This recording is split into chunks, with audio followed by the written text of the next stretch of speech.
अघोरी कलयुग के वो प्राणी जिसे लोग भगवान शिव का अवतार मानते हैं। अघोरी की कल्पना की जाए तो हमारे जहन में एक ऐसे साधु की तस्वीर उभरती है जो शमशान में तंत्र क्रिया करते हैं। दोस्तों, आज मैं आपको अघोरियों के बारे में कुछ ऐसे रहस्यमयी तथ्यों के बारे में बताने वाला हूं जिनके बारे में आप में से बहुत ही कम लोग जानते होंगे। अघोरियों को हमेशा से ही डरावना खतरनाक साधु समझा जाता है, लेकिन अघोर का अर्थ है अजोड़ घोर, यानी जो घोर नहीं हो, डरावना नहीं हो, जो सरल हो, जिसमें कोई भेदभाव न हो।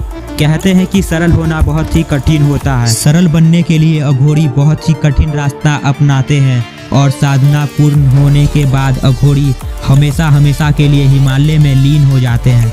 अघोरियों के भेष में कोई भी ढोंगी आपको ठग सकता है, लेकिन अघोरियों की यही पहचान होती है कि वो किसी से कभी कुछ नहीं मांगते।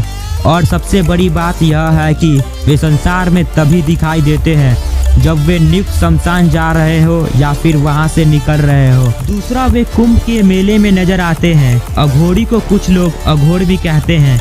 आमतौर पर लोग जिनसे घृणा करते हैं अघोरी उन्हें अपनाते हैं।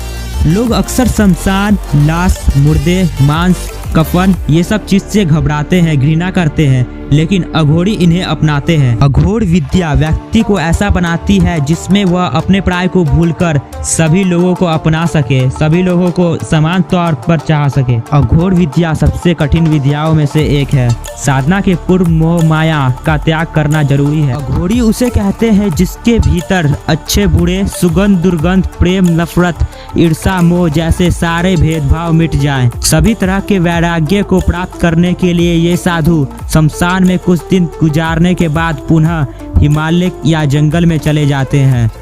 अघोरी खाने पीने में किसी तरह का कोई परहेज नहीं करते। रोटी मिले तो रोटी, खीर मिले तो खीर, बकरा मिले तो बकरा और मानव लाश तक को भी नहीं छोड़ते। ये सब तो ठीक है, अघोरी सड़े हुए जानवर के लाश को भी बिना किसी हिचकिचाहट से खा लेते हैं। घोरपंथ में शमशान साधना का विशेष महत्व है। अघोरी जानना चाहता है कि मौत क्या है, वैराग्य क्या होता है, आत्मा मरने के बाद कहाँ चली जाती है, क्या आत्मा से बात की जा सकती है। ऐसे ढेर सारे प्रश्न हैं जिसके कारण अघोरी शमशान में वास करना पसंद करते हैं।